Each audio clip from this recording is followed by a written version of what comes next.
Good morning, folks. Here we are at Left and Right. I'm Tom McLaughlin, and this is Mark Guerringue, newspaper publisher. And he's a last-minute fill-in. Thank you, by the way. I called him about 45 minutes ago. Our regularly scheduled guest couldn't make it, and so Mark agreed to come in really quick. So there's never a short.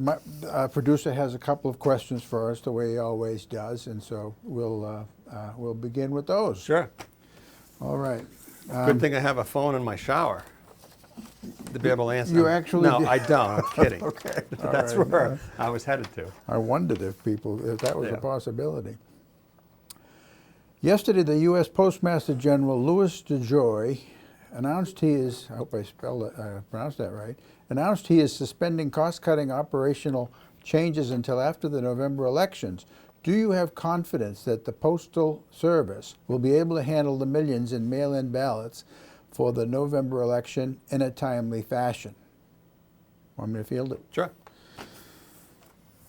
Yes, I do. I mean, they handled Christmas cards at Christmas time. They handled all the those checks that went out to everybody for all of a sudden. They know how to handle surges. They're hurting because fewer people are using the Postal Service instead of they're using the private ones like FedEx and UPS and for many things. And so but mail, this kind of mail, sure, they can handle it. I mean, they've demonstrated that over and over again. It seems like there's both sides here, that one side being President Trump, the other side being the Democrats in controlling the House, making this into a big issue that doesn't seem to be necessary. I mean, the Postal Service is like has $20 billion deficit. It looks like it needs still another bailout, and then there's a supplementary piece for $3 billion, and it was for research and development about how can we make the Postal Service more efficient. And seems like a good idea, but yeah, the bottom line here, the question is, do I think we can handle the mail-in ballots for the November election in a timely fashion? I do. Whether it's a good idea to have all these mail-in ballots, I have reservations about that, but that's another question.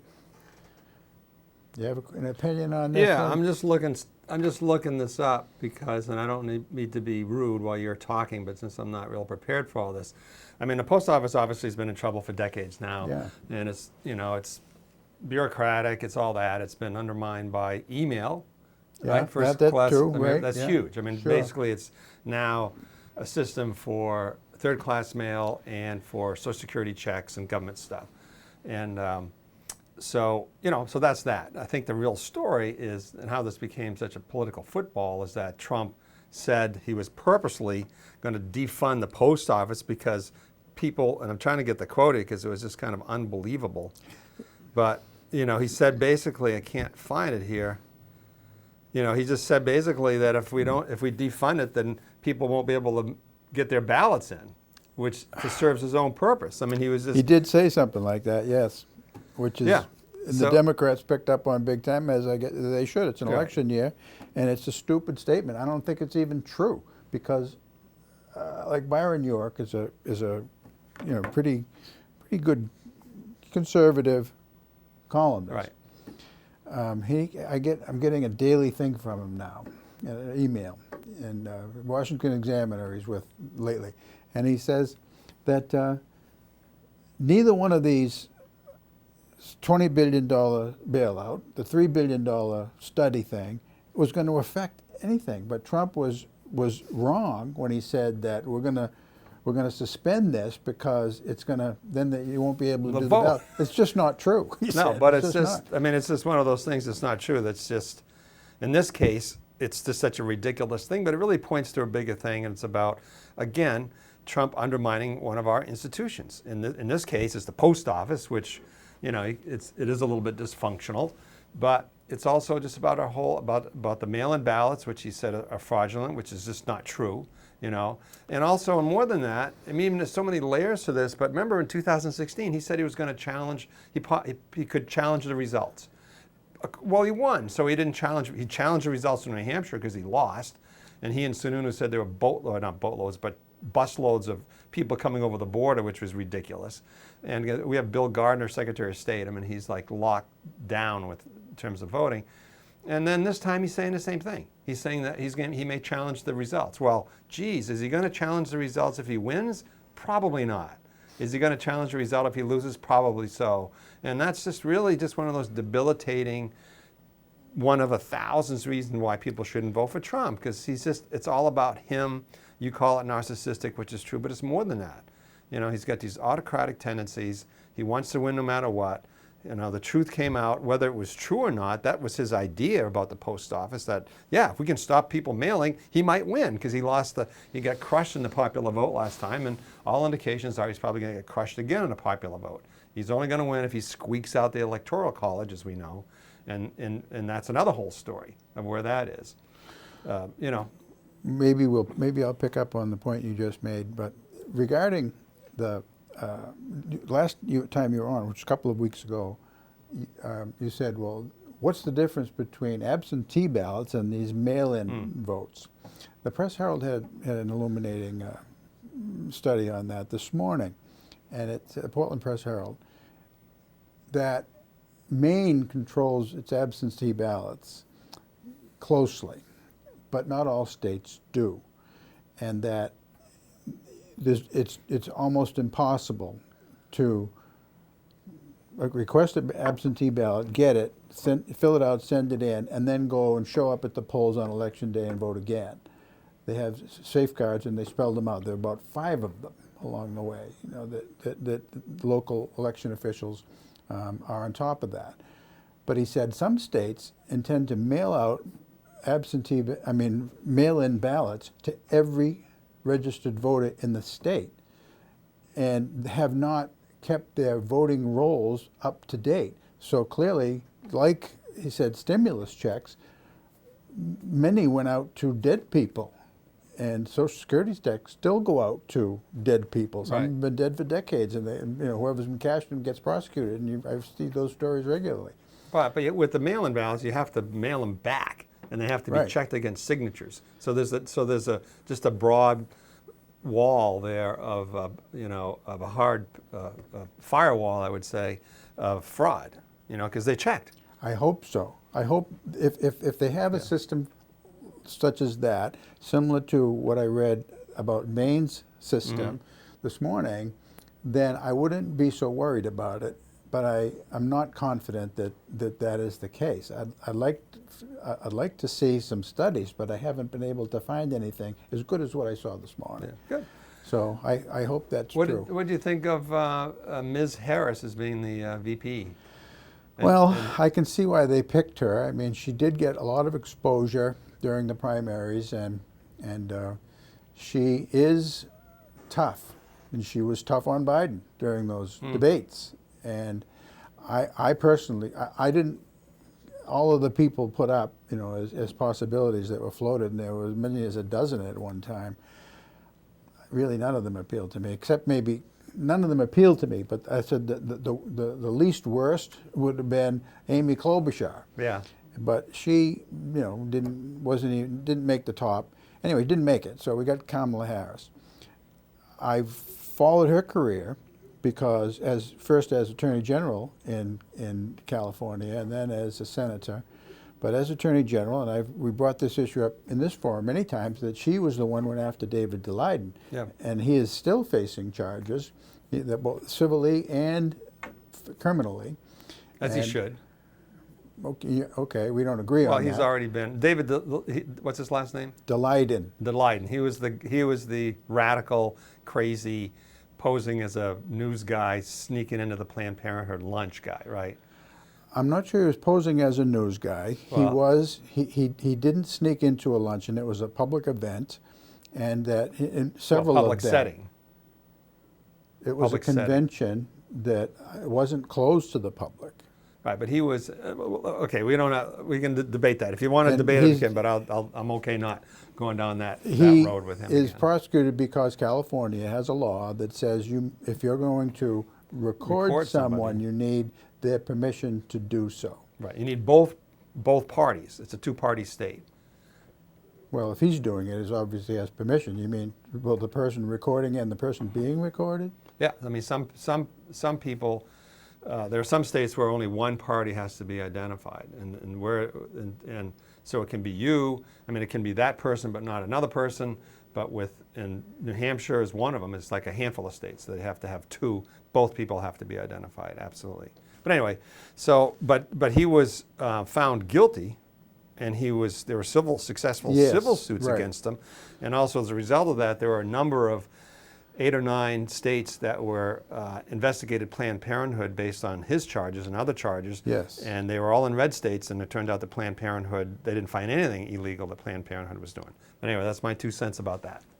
But getting back to Harris. I did check on that, and I could contend that. But okay, all right, with the question, we're digressing into this other thing. So let's say Kamala Harris, she is vehemently pro-abortion, and that is one of her biggest issues. Well, she's a woman. She's just about as far left as Bernie or AOC.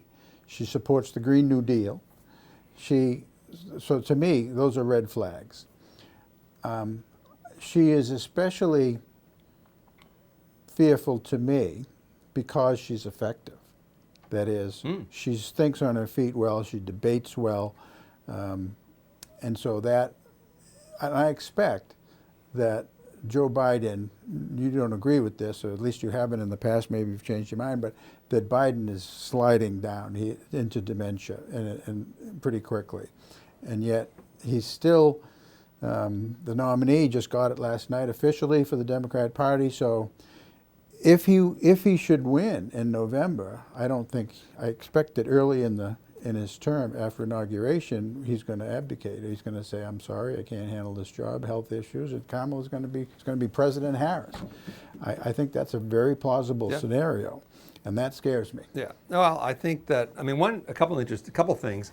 One is that what's interesting, and this shows you how times have changed, is that many observers have called her a safe pick.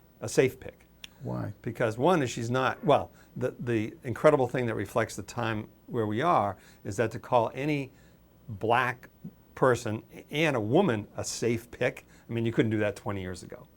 You know, I mean, I suppose not. You know, I mean, it's just, so the fact that just the general culture has changed enough that you think of her as safe, and she really isn't like AOC, and she doesn't represent the progressive movement. I mean, why she didn't do well in the primaries, the reason why she's doing well now is that she didn't have a stand. Like, she was a tough prosecutor, so the progressive wing didn't like that. Yeah. You know, at the same time, she had to thread that needle by saying, well, I was tough on crime, but yet I want to reform the police. So that didn't quite mix. It's contradictory. Yeah, and then she really backed off, which is just being politics, from Medicare for all to, you know, any other variety of Medicare plans, public options or whatever, but she wasn't a Medicare for all person.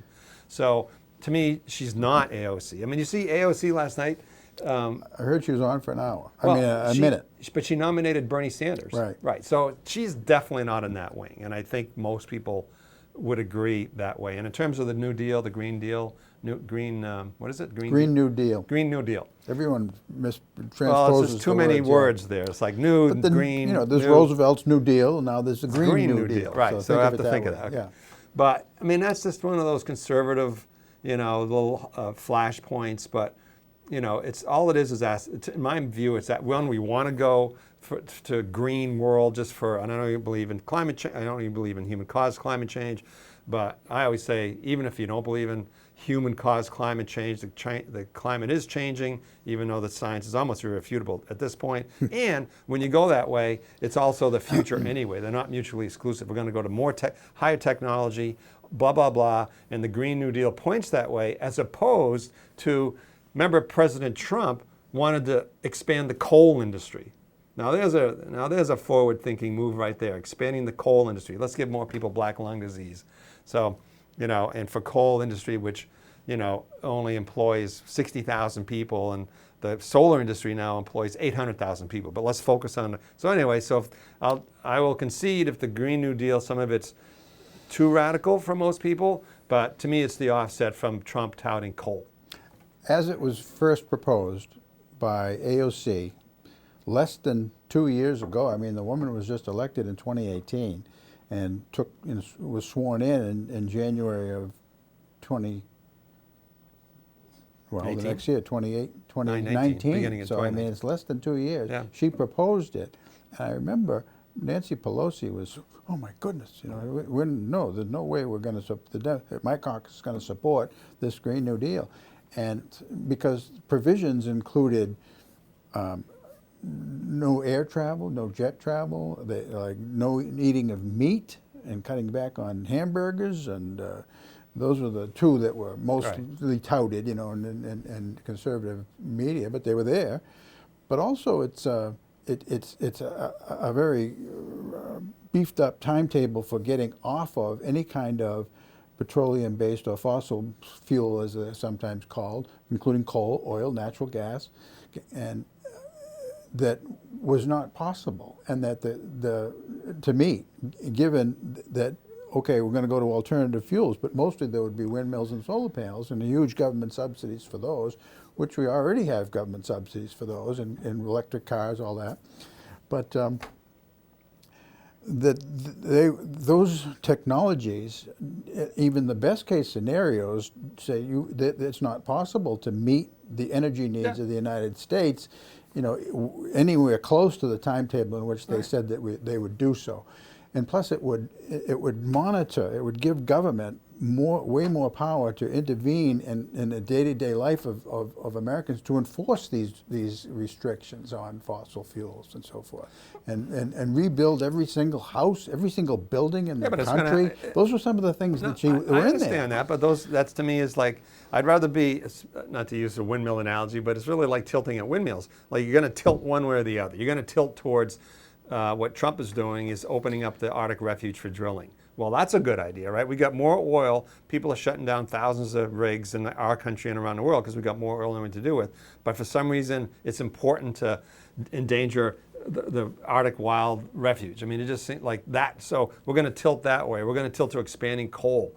I mean, that doesn't make sense. So let's tilt the other way. And we are going to have decentralized. I mean, we know this, I mean, not now, not in our lifetimes, but in 2030, this is all good stuff. In 20, 30 years, houses are going to be independent. You know, I mean, they're going to be freestanding. We're going to have solar. All these are going to be independent. Well, I mean, we're going to decentralize from the power grid. I mean, all these things will happen, you know, for the internet and solar energy and all that. And so it's just happening. And solar, I mean, electric cars. Whoever thought 5 years ago we'd be thinking about electric cars and how they're coming online, and they're really going to come online in the next 5 years. So all these things are really happening. And I agree with you. We're not going to, I mean, we have, regardless who's in Congress, you know, we have incredible, powerful lobbies, oil lobbies, solar lobbies. We're not going to just we're not going to not eat meat next week. We're not going to not fly in planes. Are you kidding? Speaking of which, have you tried the Beyond Meat hamburgers? Are you a hamburger guy? I am. Have you tried the Beyond Meat hamburgers? The fake ones? They're not bad, but they're not a hamburger. I mean, my wife eats, when I have hamburgers about every 2 weeks, then I make them the way I like them, and then my wife says, here's a veggie burger, can you grill that up for me? And I do, and I've tasted hers, but, you know, Where the it's not a veggie? What kind of hamburger. veggie burger, though? Oh, I don't know. Something frozen that she gets in a box. I don't know. Right, She but gets there at are the different, supermarket. and I'm a hamburger guy, and I buy my local beef at the Eastman's out in Chatham, so I love hamburgers in the summertime. But there's a difference between the old boxed vegetarian burgers, which tasted like sawdust, and the new ones of Beyond Meat. Beyond Meat, you know, like and if you go to But you Shaw's, can't distinguish the two, some say? A real hamburger? no, I've and had the these? Beyond Meat, and I'll tell you, I mean, I don't have a philosophical thing about meat, but they're pretty darn good. Are they? They really are, and they're tasty, and they don't give you that heavy, I just ate some fat feeling. Try one. I'll try them. Yeah. Anyway, a little aside. Yeah. So Kamala Harris and the Democrats, I mean, you were, several shows ago, you were talking about the virus and what it's forced us to do. You in your business and everyone in their lives, and this funeral. Now my friend is going to be buried on Saturday, but nobody can show up. I mean, just the family is going to be there at the gravesite. There's not going to be a get together except virtually, and I don't know if I want to do that. But so I mean, it's changed us, So it was this morning on Glenn Beck's show. His radio show starts at 9. I was listening to it on the way in. I had a guy saying that the city of New York is going to cease to exist in the not too distant future, and that the trends that have begun just in the last few months since COVID, even if COVID goes away, the office buildings, for example, Right. You said that before, that people are going to be working at home and they're not going to need to go into the office. For example, I said I've been selling photographs, so I read the paper and I see in Portland on Commercial Street, nice prime location, was this new company, very successful, really growing, called WEX, and they did billing for medical and other kinds of billing. And so they had this huge building, and right on Commercial Street, beautiful water views, et cetera, nice real estate. And that they were going to expand. They were already outgrowing that, and they were going to expand a new, larger facility in Scarborough. They're going to break ground this spring. So I go down there. I didn't go down during COVID because I said, okay, now it's loosening up. I'm bringing a photograph with me, and I said, how would you like? I was hawking, hawking my wares. So I knock on the door, and I wait and I wait and I wait. Knock on the door, wait and wait. A janitor finally comes up. He said, "I'm the only one in this building." I mean, it's this huge building. Yeah. Several stories, a couple of blocks. You're the only one here. Everyone's working at home now. And I said, "What about the new building in Scarborough?" It's off the table, not doing it. There's a local example of what they were saying this morning about New York City. The real estate is just, these big companies that had their headquarters in New York, no more. And, the tax base is dying. People are getting the heck out. That's why the pressure on real estate here, in North Conway and Portland area is just out of this Are you saying world. that's a good thing or a bad thing, or you're just making the observation? I'm making the observation. Yeah, and okay, it's, go ahead. Okay. I mean, I would say that, and I've said this before on the show, is that the COVID thing is going to end next year, one way or the other. We're going to have vaccines up the yin yang, right? And then, but it's really accelerated a whole bunch of trends. Yes. And one of them is remote. I mean, we've talked about this for 20 years. People are starting to remote work. I mean, even before COVID. So that has hugely accelerated it, which to me is just a net good. And so what's happening now, I mean, I'm just kind of mimicking what you're saying, but what's really, I mean, like New York, they're saying that rents are down 10%. You can get a rental apartment for 10% less than you could last year. Well, that's all good because people were moving out of New York and places like San Francisco anyway because it was so expensive. So now people are moving out of there and they're going to rural areas like us, but they're also going to smaller cities. They're going to Austin, and which they've been doing. Salt Lake has been a beneficiary of that. I mean, a lot of those places out west from San Francisco. And so that's all just a good thing. And you can't tell me that once this is over, I mean, if I had $1 million, then I would probably go down and try to buy a $2 million apartment in New York City now for $1 million, because it's going to come back. I mean, it's the cultural. You do. You feel confident that it is. I mean, it's not, I mean, it won't be. It might be different reasons. It could be people living there instead of just working as much. But New York, places like New York, is such a cultural center that, I mean, it's jammed anyway. And to lose X number of workers now, there'll be people who can afford to go back for different reasons. Maybe there won't be as many office workers, but there'll be people just living in the city because they want to live in the city and the cultural side. So I don't feel sorry for New York. I think it's an opportunity, and it's certainly a net gain for workers. For what? For workers. I mean, for anybody. And I'll just use my 2 adult kids as an example. My daughter and her boyfriend live outside of Boston. They each had to commute an hour each day through hell. They don't have to do that anymore. That's hell going in and out. My son, who has a rent, he's in South Carolina, or he's home right now, but he had his apartment's up in November, and he's going to give it up, and he and a couple buddies may spend the winter in Cheyenne, Wyoming, and work remotely, because why not? They can. And that's, I keep saying to him, I said, you guys don't appreciate, this is like going from 1800s from the farm to everybody migrating to the cities. Is such a difference in a work culture. It's just an astounding thing. And more efficient. Not for everybody, and not everybody can do that. I mean, we can't do it at the paper. We got to, most of us have to clunk in every day to the paper because it's just certain functions, and obviously groceries. I mean, there's a million a lot of businesses where you can't do that, but for the people that can, it's only going to be a boom, long-term boom for places like North Conway and Maine in general, and all the rural states. There are other factors involved in New York City too. I mean, crime is going crazy lately, so that seems to be the biggest drive factor, for people to get out. That's the conservative point of view.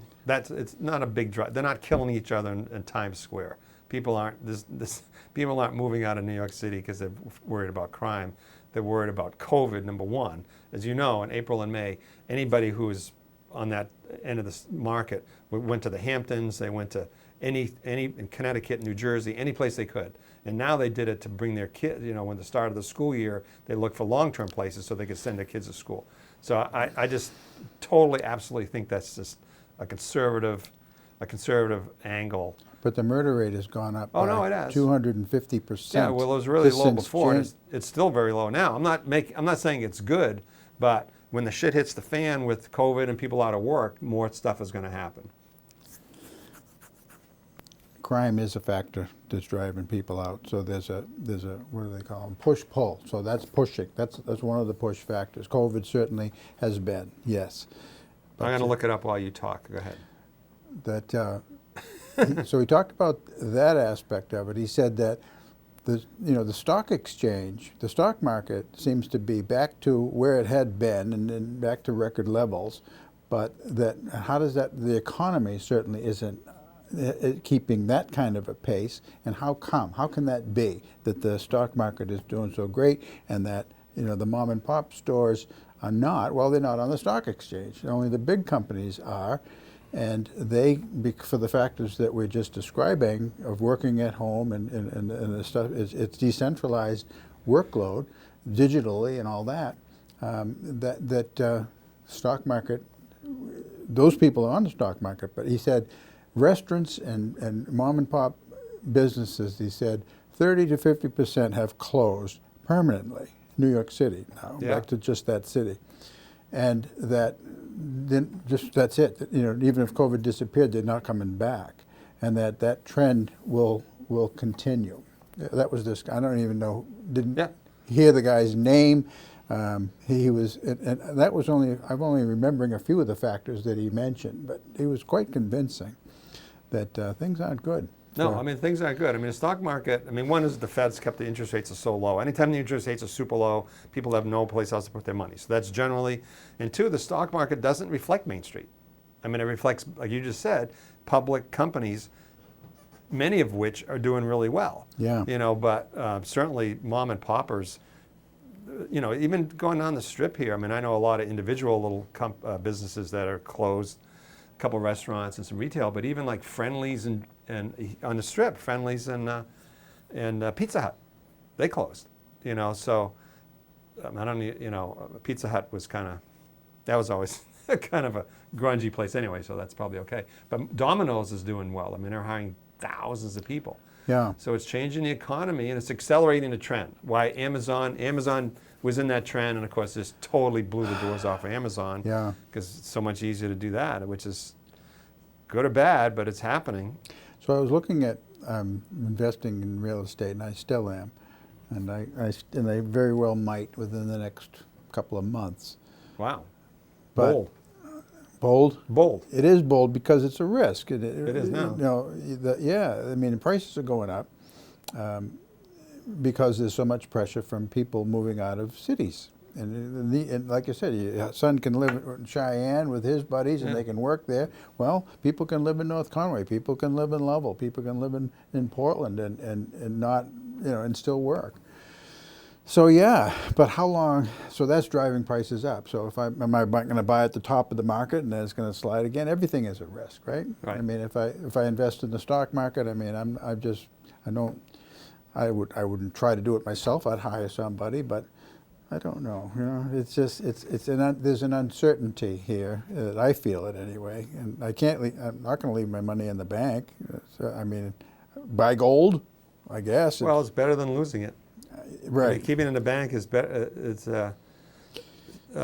is the New York Post. So-and-so said 90% of the moves are to the suburbs and mostly families with kids worried about the school year. He's packed, this is a mover, he's packed people out of neighborhoods all over Manhattan. This is New York Post, conservative New York Post. Yeah. Anyway, but that's another story. It is. So, what do you think about this FBI lawyer, young guy, surprised, just pled guilty to lying to to changing documents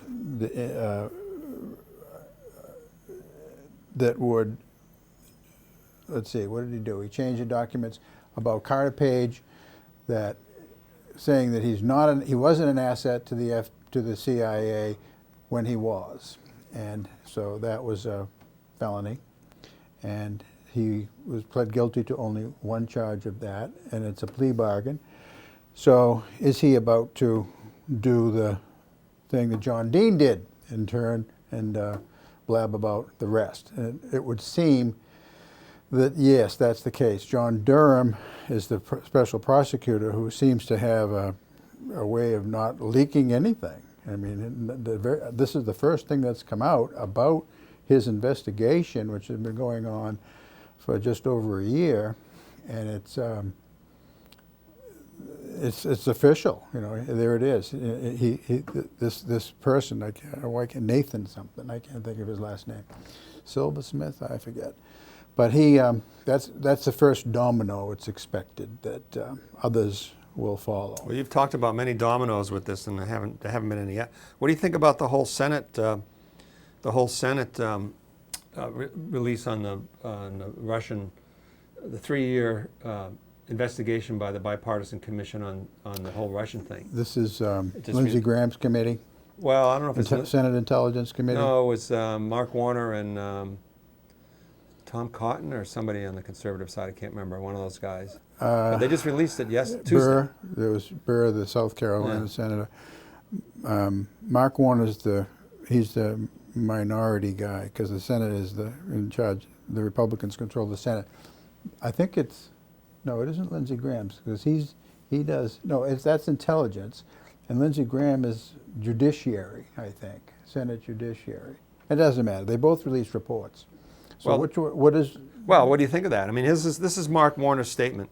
He says, and this is 1,000 pages, and this is bipartisan. Now, when you listen to like Tom Cotton, I think Tom Cotton's one of those guys, and I don't know if he was the lead guy, but he was very conservative from where's Arkansas, I think. Arkansas, of course. And he was saying, well, this totally exonerates the president, blah blah blah. This is Mark Warner's take. At nearly 1,000 pages, it stands the most comprehensive examination of ties between Russia and the 2016 Trump campaign, a breathtaking level of contacts between Trump officials and Russian government operatives that is a very real counterintelligence threat to our elections. Blah, blah, blah, blah, blah. To our election. Yeah, yeah. So he was saying that Mark Warner is contending that there was collusion between the Trump campaign. Well, collusion's a funny word. But there were many, he's saying there were just lots of contacts. Like, man, they had proven, I don't have it right in front of me, but I was reading, that's one thing I was reading a little bit this morning, and Paul Manafort was dealing with the Russians before the campaign, during the campaign, and after the campaign. And then it was all the contacts between Roger Stone and the WikiLeaks. Like, as soon as those Access tapes came out, well, what do you know? WikiLeaks, Trump gave word to Roger Stone, and Roger Stone had the WikiLeaks. Access Hollywood tapes? Yeah, Access Hollywood tapes. That made Trump, the ones with his sex stuff, made him look terrible. And sure enough, within, I think, a day, Trump says, we need a counter-cycle news event. And so he talked to Roger Stone. Roger Stone contacted WikiLeaks, and they released all that Podesta emails that they got illegally. So, it's pretty damning. It's pretty damning. You always contended that there's no collusion, and I don't want to go to the word collusion. Collusion with Trump, collusion is such a funny word because he's just an idiot, and he's going to do everything to get elected. So whether he's like purposely undermining the United States, no. Is he doing anything, including dealing with Putin or Ukraine, to get himself elected and willing to bend the rules and do anything to help? Yes, he would be. So he does, and he did.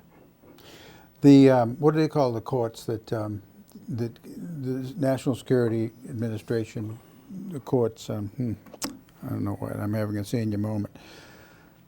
There were 4 of them. One of them signed by Rosenstein, 2 of them actually, right, by Rosenstein. They were warrants, FISA, the FISA warrants that would spy on Carter Page at the request of Jim Comey and others in the CIA, Brennan, and that these warrants, once they can wiretap Carter Page, then they can wiretap anybody that Carter Page is in contact with.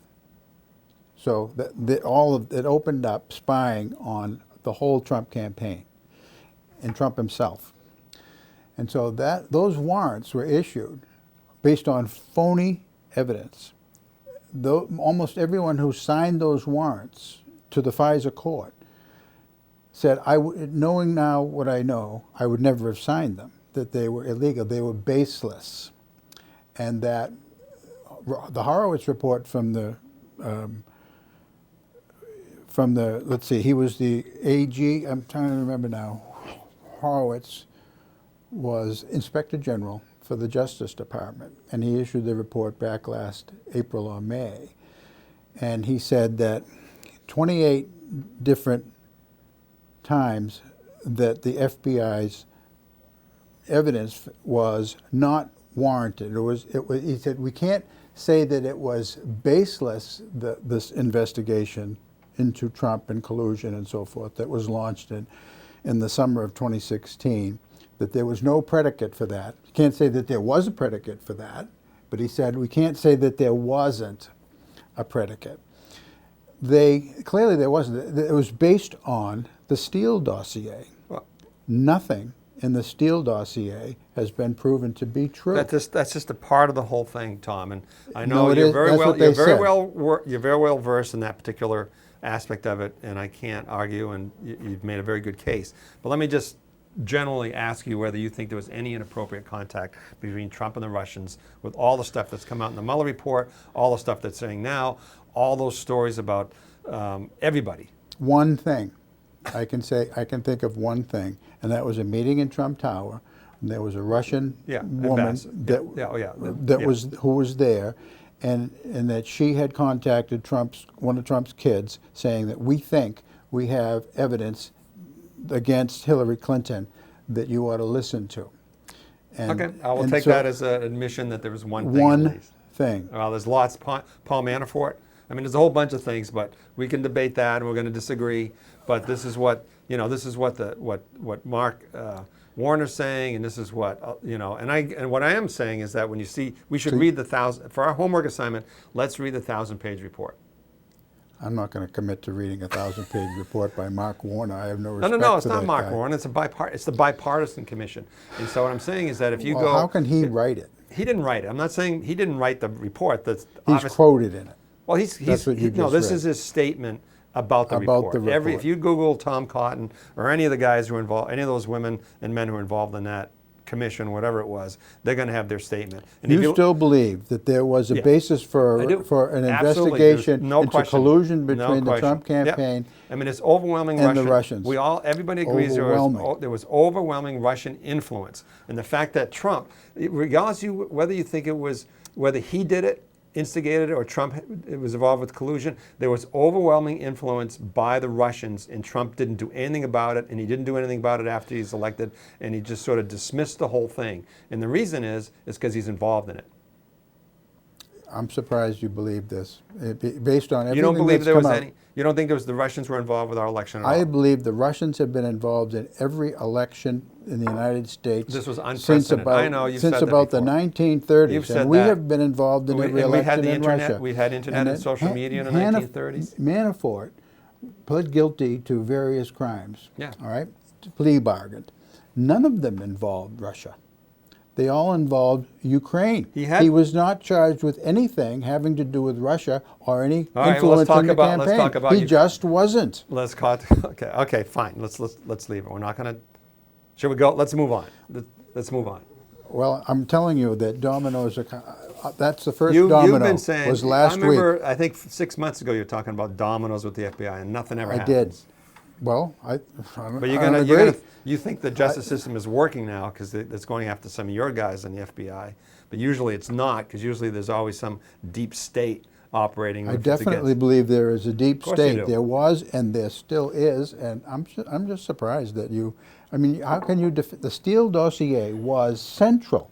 It was central, and now the guys that were involved in it are acknowledging that yes, this was central. Let's just read some recaps of the This is the best thing that's come out. It's bipartisan. Do you Tom. think? Now, it's also proof has come out that the Obama administration, beginning in 2012, was spying on political adversaries. That's not true. It's just not true. So Admiral Mike Rogers was lying then when he came out and said that as director of the NSA, which had the data that was being tapped by officials in the Obama intelligence community. So he was right there at the clearinghouse, and he's lying. I don't know that. I can't speak to it. You're talking about things that I don't know. Well, I'll look it up. You should look it up, because if you did, Well, you'd then you understand should that look there's up on some of definitely the a things basis that- for this. You look up on some of the things that Trump was involved with the Russians, and he still is. That's why he doesn't want his tax returns.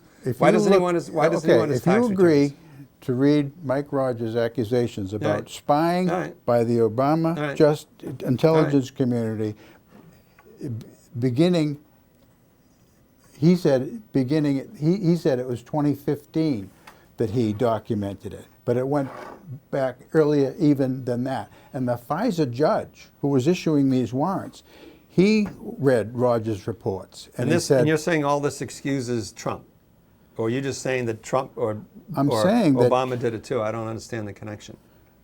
that Trump did what he did. His campaign did what he did in the Trump Tower. That is the only actual evidence of What about WikiLeaks collusion. and Roger He didn't Stone? collude. What about WikiLeaks? WikiLeaks? All right, let's take WikiLeaks. WikiLeaks was this guy from what's his name? He was in the Bolivian, Ecuadorian embassy in New York. The guy with the beard. He was in charge. He was the WikiLeaks guy. He is. In He cahoots says with the Russians. the Russians never hacked the DNC. The Russians never hacked Hillary. He said, I didn't get my information from the Russians. He's been saying that right along. He said in CrowdStrike, which was, there's no evidence, the FBI has no evidence that the Russians ever hacked the DNC or Hillary. They asked the DNC, can you show us your computer so we can look for evidence of hacking? They would not turn them over to the FBI. CrowdStrike, which is a private company hired by both Hillary and by the DNC, they said, we are in charge of their computers, private company, we're going to look into it. And we said, yep, see, it was the Russians that did both of them. And they told and the FBI took their word for it without following up and investigating.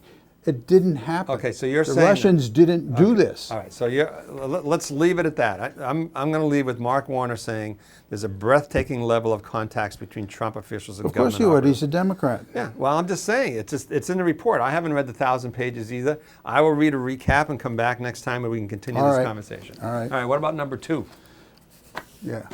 I guess we probably used up about half the show. on that What time one. did we start today? I didn't look at my watch. Oh. The boss, the producer, he's paying attention to it. Here we have a two-part question. In the past week, the University of North Carolina at Chapel Hill decided it will no longer hold in-person classes on campus after it tested 954 students and found 13.6% of them tested positive for COVID-19. Several other colleges have reported COVID-19 cases, and more have elected to close their campuses to in-person learning. Okay, now comes two questions. If you had a college-age child, would you send them to college this fall? And the second question is, if their desired college was offering remote learning only, would you advise them to take a gap year? That's a good one. I probably, it depends where if the college was if they were having face-to-face learning, I'd definitely send my kid. I'd say it'd be okay, because I wouldn't be worried about a young person dying, frankly. And in terms of if it was a remote learning, I'd say it's a good time to take a gap year. Because you wouldn't want to pay the full tuition for remote learning. I mean, part of the whole which is what experience. most of the colleges seem to be doing. Right. Charging full tuition for this, for online courses. But that's another that's another trend. I mean, it's funny how things are. I mean, I think I mentioned this before on the show, is that the fact that we have telehealth now, that you can talk to your doctor in 10 minutes at home, right? But it was really a result of why it's so efficient. It's really a result after 20 or 30 years of appointments getting shorter and shorter when you go to the doctor. They get harder to get, and then if there's something wrong with you, they don't do anything. They just they refer you to a specialist, right? So it only makes sense that, so it's the same thing with colleges. I mean, over the last couple decades, they're putting all their money into these common buildings, MUBs and sports facilities and all that stuff, just from the social point of view of making an experience, which isn't exactly academic oriented, and football teams and basketball teams and all that. So it's just they're hoisted in their own petard, is that system, and they've got so expensive, they're creating these debtors of students who come out and are just languishing under this debt. So it's kind of like toppling that model. Which is long overdue. It is. Yes. I mean, colleges charge way too much. Right. I mean, their administrative costs are enormous, and they've risen at many times the rate of inflation for decades now. Yeah. And it's and they have these huge. I mean, especially the big schools have these huge endowments. Yes. Billions, Yes. and they're sitting on them, and it's just, so I think it's good that I mean, I feel sorry for the individual students who are going. I mean, if it just disrupts their typical college experience. I mean, but in terms of the institution of colleges, I think that deserves a shakeup, and I'm glad to see it. I agree. I mean, I had my college experience. I never had such a thing. I mean, I've been to college, have some degrees, but the experience, my experience was, okay, I show up at class, what do you want me to do? What are the tests, what are the papers, what are the things I have to do? Okay, I do them, and I pass the course, and then I go to work. And so I didn't have a chance to hang around or live in a dorm or any of that stuff. I mean, but I learned what it was they had to teach me, which is really, that's what college is supposed to be. I mean, all right, so you meet friends, and if you're at an Ivy League school, then you're making contacts for the future and all that kind of thing, which can be, I acknowledge that those things are valuable if you can do them, if you have that leisure time and the money to do it. But other than that, I mean, college, the military teaches people. They have an educational, so of course they have a captive audience, and they can put you in the brig if you don't do what you're supposed to do. So they have more leverage than ordinary teachers would, but they are effective. I mean, they take students lately who are, let's say marginal. They weren't successful students in high school if they even finished. Now, you got to finish high school to get in the military now. But still, the students that didn't make it otherwise did, okay, default, I'm going to join the Army, the Navy, the Air Force, whatever. But the military would take those guys, and most of them were, and teach them things that are valuable, change them, really make them into some pretty solid citizens and skilled people.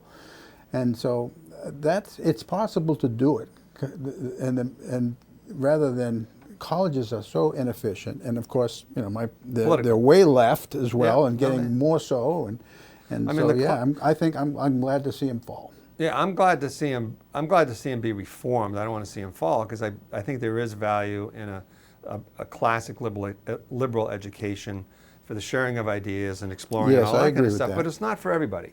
And I think one of the big, it's funny how all these pieces, in hindsight, when something doesn't work, you can look back and see all the red flags, right? And so one of the big red flags is our high schools have been pushing people who don't belong at four-year colleges to four-year colleges. Yes, they definitely have. So we have a super, in Europe, I forget what it is, but like very few people end up going into these, a smaller percentage of people go into secondary college education, university, but a high percentage finish once they're there. Yes. Because they get screened out, or they're, or diverted in high school.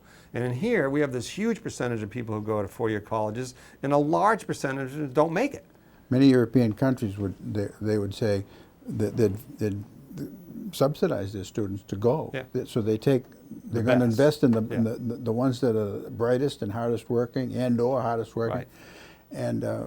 And let them go. And as long as they perform, then they'll keep them going, because they're good investments, these people. And then they turn around, and then I think there are provisos where you're going to stay in your country that supported you through it this way for X number of years before you're allowed to go on, and you have to agree to that. But it's a much more efficient system. Well, it's efficient, but it's also, I mean, this is America, so this is the other side. This is my this would be my free market world, is that in Europe, I mean, boy, your die is cast pretty early on in life. I mean, you don't pass whatever test in Britain or Slovakia or someplace. You can just be down into the being an electrician, even if you don't want to be an electrician. Yeah. You know, so at least in this country, I mean, the good part is the availability of people who underperform in high school but somehow get kicked into college. Some of those people excel and find their way in life, and they've got an opportunity. So that's the other side. But you know, we're America, so we're kind of freewheeling that way. But also, and speaking freewheeling, look at people who've been successful without college. I mean, Sure. It's not.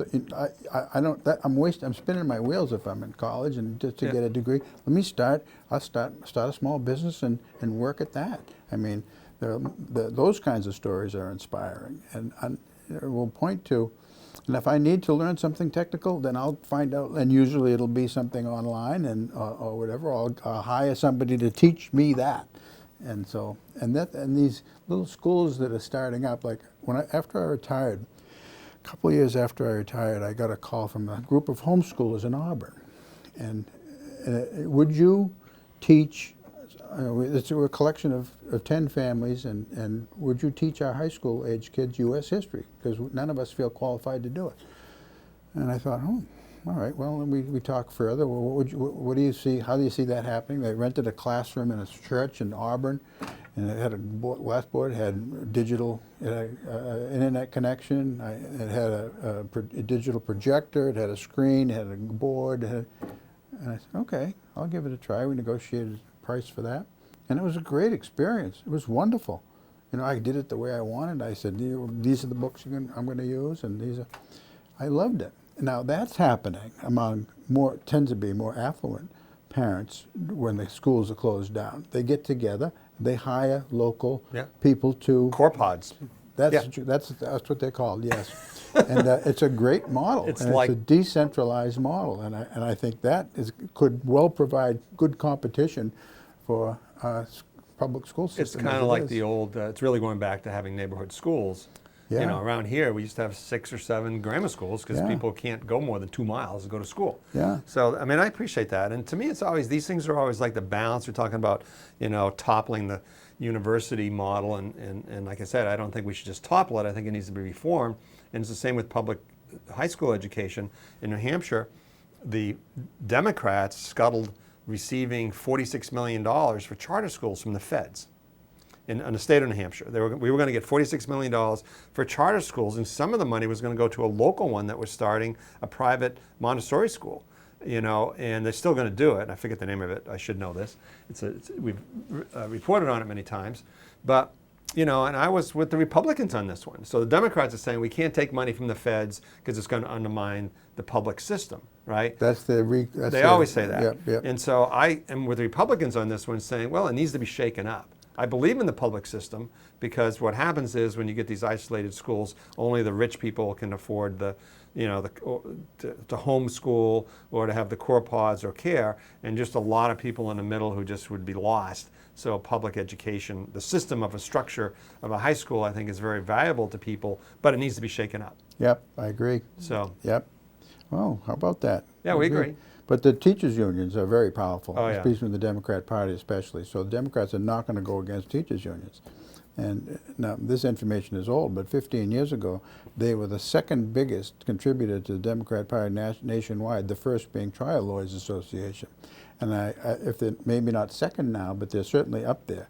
And it's... I don't, and I think, and they have a stranglehold. Yeah, and I think, and it's interesting, I mean, that somehow it's going to end, I think, the union stranglehold on public. I hope so. Because in Conway, I don't know what it is, but it's only like 35% of the teachers even belong to the union.